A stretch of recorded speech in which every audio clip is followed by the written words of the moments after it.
ইস বাবা, আমাদের যদি একটা মিষ্টির দোকান থাকতো তাহলে কি যে ভালো হতো। কেন রে ঘতন, মিষ্টির দোকানে কি ভাবছিস লাভ বেশি?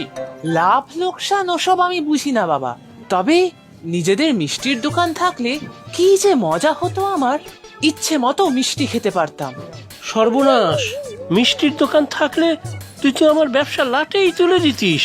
তার থেকে আমার এই আলুর ব্যবসাই ভালো, লাভও মন্দ নয়।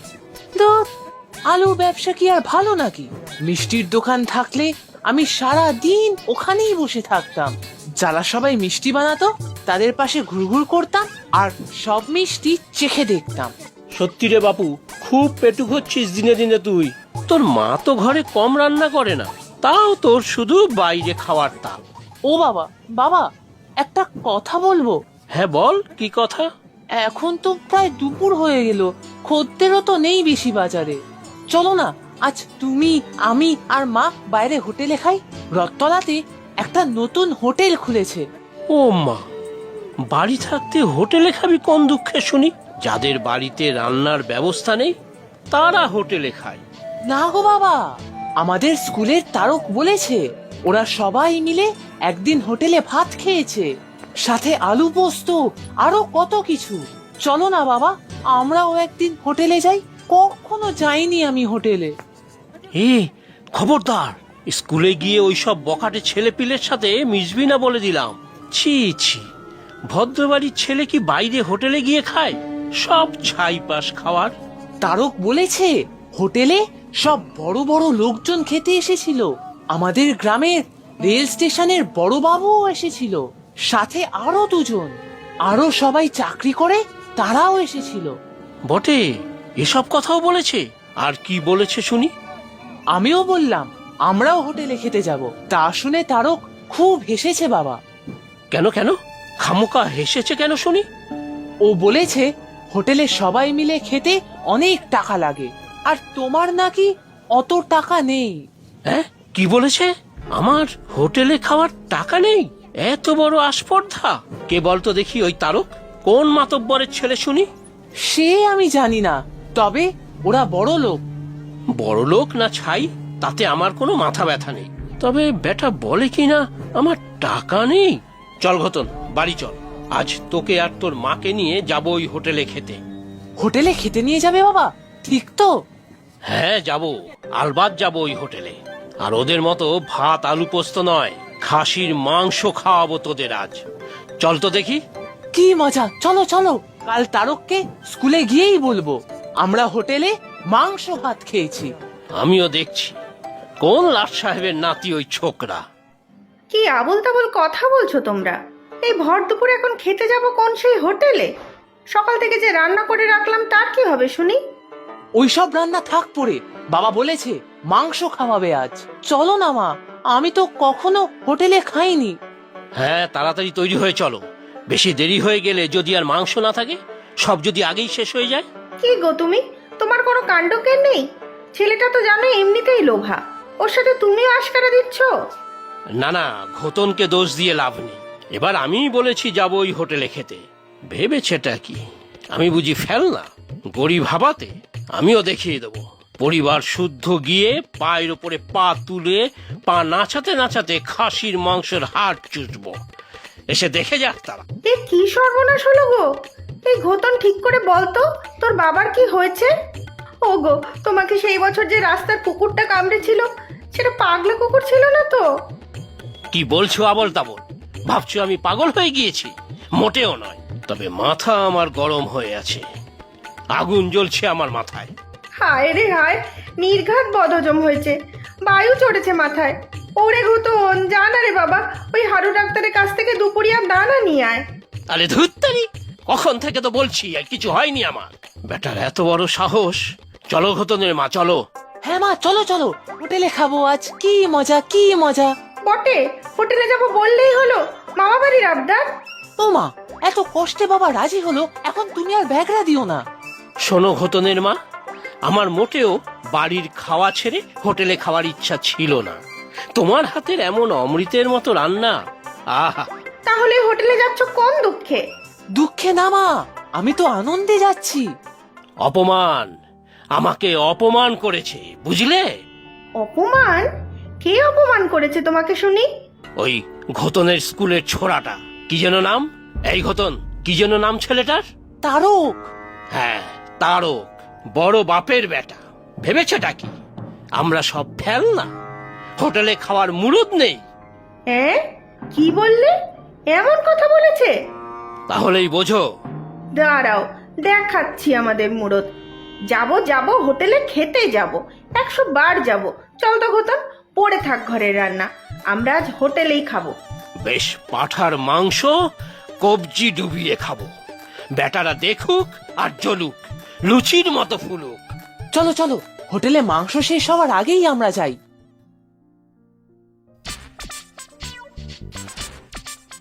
বলুন, আপনাদের কি দেই? মাছ, মাংস, ডিম সবই আছে। তা তো দেবেই। বেশ ভালো ভালো জিনিস সব দেবে। দেখুক সবাই আমাদের মুরদ। আগে ঠিক বুঝতে পারলাম না তো। সে বুঝে তোমার কাজ নেই। খাসির মাংস কোথায়? পোলাও দিয়ে বেশ কষা মাংস। হ্যাঁ হ্যাঁ বাবু, এক্ষুনি দিচ্ছি। পোলাও আর খাসির মাংস।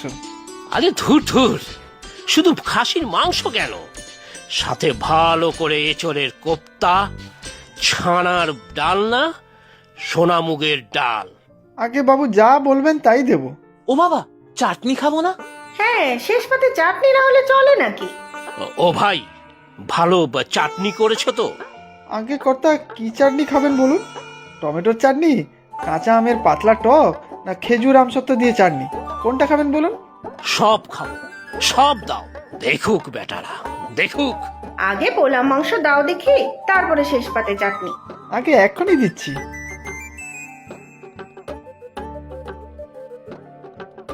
তবে আমার কত মুরদ এবার আমি বুঝিয়ে দেব। আমার নাকি টাকা নেই। তাই তো, আমরা যেন হোটেলে খেতে পারি না। শোন রে ঘোতন, এবার তোর বন্ধুকে ভালো করে বলবি আমরাও হোটেলে খেয়েছি। হ্যাঁ, ভালো করে গুছিয়ে বলবি যে কি কি খেয়েছি। কি যেন নাম তোর বন্ধুটার? ওই তো তারক। হ্যাঁ, ওই তারককে বলবি যে আমরা আজ সবাই মিলে হোটেলে কবজি ডুবিয়ে খাসি খেয়েছি। সে কত বড় বাপের বেটা তা আমিও দেখব। তুমি কি ভালো বাবা, আগে তো সব খাই, তারপরে স্কুলে গিয়ে বলবো। আরে অশোকজি, কি ব্যাপার বলে তো? আজ যে একেবারে পরিবার সূত্র হোটেলে খেতে চলে এসেছো। তা আসবো না কেন শুনি? আমার কি আর টাকা পয়সার কোনো অভাব আছে নাকি? এসব হলো খানদানি ব্যাপার, বুঝলে? খানদানি ব্যাপার। আচ্ছা, তা হবে হয়তো। আসলে আগে তো কখনো তোমাকে দেখিনি, তাই বললাম। দেখনি তো কি, আমি কি আর লোক দেখানোর জন্য এসব করি নাকি? আরে গৌতম, কি যেন সেই ছোড়ার নাম? তারকের কথা বলছো বাবা? হ্যাঁ, সেই তারক। বুঝলে হে দিনু, হঠাৎ করে পয়সা হলেই যাতে ওঠা যায় না। পারলে বলে দিও ওই তারকের বাপটাকে, সকাল বিকেল হোটেলে খাই আমরা। রান্না যদি আমি ভালোই পারি, তবু হোটেলে খাওয়া হচ্ছে আমাদের ফ্যাশন। আমি তো মানে কিছুই বুঝতে পারছি না। আহা, না বোঝার কি আছে?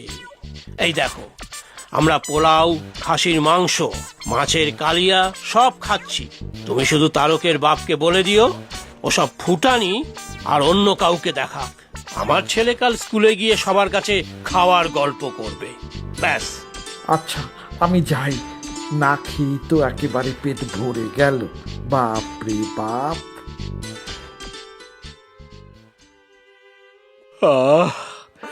জব্বর খাওয়া হয়েছে আজ। রান্নাটাও দারুণ ছিল। খাসির মাংসটা বানিয়েছিল দারুণ। হ্যাঁ রে ঘতন, তোর ওই বন্ধুটা তারক না কি যেন নাম, ওর পদবী কি রে? কোন বাড়ির ছেলে ও? কি জানি, সেটা তো আগে ভাবা হয়নি। আমার তো তারক নামের কোনো বন্ধুই নেই। বলিস কি? এই যে বললি তারক বলেছে আমার টাকা নেই, সেই শুনেই তো বাজারের হোটেলে গেলাম। আসলে আমার খুব হোটেলে খেতে ইচ্ছে করছিল, তাই একটা বুদ্ধি করলাম, এমনি একটা নাম বলেছিলাম। না হলে তুমি যেতে নাকি? অসভ্য বাঁদর ছেলে, সকাল থেকে আমি ঘেমে এনে রান্না করলাম, সেগুলোকে নষ্ট করালো। তারপরে আবার আমার এক গাদা টাকা খসালো। হায় কপাল! ছি ছি ছি ঘোতন, এত লোভা তুই! খাওয়ার জন্য শেষ পর্যন্ত তুই মিথ্যে বললি। তা কি করব? আগে তো কতবার বলেছি তোমাদের, এমনি বললে তো তোমরা নিয়েই যেতে না। তা বাড়ি থাকতে হোটেলে কে খায় শুনি? কত ভালো খাবার হোটেলে, আমার রোজ রোজ বাড়ির খাবার খেতে ভালো লাগে না। তা লাগবে কেন? বাবা খেটে টাকা রোজগার করবে আর তুই ওড়াবি, হাড় জ্বালিয়ে খেলে। বাবাকে তো কত বলি যে একটা মিষ্টির দোকান দাও, তাও বাবা আলু ছাড়া কোনো দোকানই দেবে না। এই ছেলে তো আমাদের সর্বশান্ত করে ছাড়বে দেখছি। আজ তোর পিঠে লাঠি ভাঙবো। বা ছেড়ে দাও, ছোট ছেলে। কিরকম মিথ্যে কথা বলতে শিখেছে দেখেছো? আমি মিথ্যে বলেছি বলেই না অত ভালো পোলাও মাংস খেতে পেলে। আবার মুখে মুখে কথা। আহা, ছেড়ে দাও গিন্নি, ছেড়ে দাও। ঘোতন মিথ্যে বলে অন্যায় করেছে ঠিকই, কিন্তু আজকের দিনটা একটু অন্যরকম তো কাটলো। তা ঠিক, রোজই তো সংসারের কাজ আর রান্না বান্না করেই দিন কাটে। আজ অন্য কেউ মুখের সামনে খাবার বেড়ে দিল। আমিও রোজ ব্যবসা আর টাকা রোজগারে ব্যস্ত থাকি, জীবনের ছোট ছোট সুখ আনন্দগুলো অনুভবই করতে পারি না। তা ঠিক, ঘোতনের একটা মিথ্যের কারণে আমরা তিনজনে ভালোই খেলাম, কত আনন্দ করলাম। ঘোতন, তুই অন্যায় করেছিস ঠিকই, কিন্তু তোকে ক্ষমা করে দিলাম। আমরা আবার একদিন হোটেলে গিয়ে খেয়ে আসব, আর কোনোদিন মিথ্যে বলবি না। সত্যি যাবে বাবা? ঠিক আছে, আমি আর কখনো মিথ্যে বলবো না। আবার একদিন সপরিবারে বেশ আনন্দ করা যাবে। কি বলছেন আপনারা?